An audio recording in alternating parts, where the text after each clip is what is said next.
সকাল থেকে সন্ধ্যা পর্যন্ত নয়, দিন শুরু থেকে দিন শুরু পর্যন্ত, যেখানে আমার মুহূর্তগুলো আমার মতোই নয়, কেউ সেটা নিয়ন্ত্রণ করে, সেখানে আমি কি করে ভালো থাকতে পারি? মানুষটাকে ভালোবাসতে গিয়ে মাথা নিচু করতে করতে আজ আমি সত্যিই যেন কৃতদাস হয়ে গেছি। আজ আমার জীবনটা না এক দারুণ হাস্যকর বিষয় হয়ে উঠেছে। না ঠিকমতো খেতে পারছি, না ঠিকমতো ঘুমাতে পারছি, না ঠিক করে কাউকে কিছু বলতে পারছি। এতটা নিরুপায় এর আগে আমি কখনোই হইনি। অনুভূতির অন্ধকারগুলো চারিদিক থেকে যেন আমাকে ঘিরে ধরেছে। একাকিত্ব যে কতটা ভয়ঙ্কর রূপ নিতে পারে সেটা আজ আমি প্রতিটা মুহূর্তেই অনুভব করছি। প্রিয় মানুষটা ছেড়ে চলে গেলে সেটা একরকমের একাকিত্ব, যেটাকে কোনো রকমে সামলে তো নেওয়া যায়। কিন্তু প্রিয় মানুষটা যদি থেকেও না থাকে, তাহলে সেটা যে এক চরম পর্যায়ের শূন্যতা।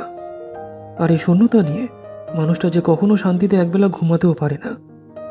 বুকের ভিতরটা যদি এমন অস্থিরতায় ভরে থাকে, তাহলে ঠিক করে ঘুমানো তো দূরের কথা, সকাল থেকে সকাল পর্যন্ত বেঁচে থাকাটাই তার কঠিন হয়ে দাঁড়ায়।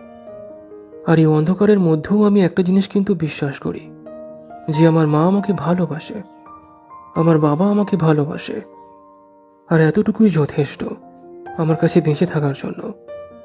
হতে পারে তোমার কাছে হাজারটা অপশন আছে, কিন্তু আমার কাছে তুমি একমাত্র একজনই হয়েছিলে। আমি বিশ্বাস করি যে আমি একজন সত্যিকারের বিশ্বাসযোগ্য মানুষ। কিন্তু তোমার দুর্ভাগ্য, হ্যাঁ তোমার দুর্ভাগ্য, আমার নয়, যে তুমি আমাকে বুঝেও বুঝতে পারলে না। এই পৃথিবীতে টাকা পয়সা পেটের খিদে মেটায়, কিন্তু মনের খিদে মেটাতে পারে না।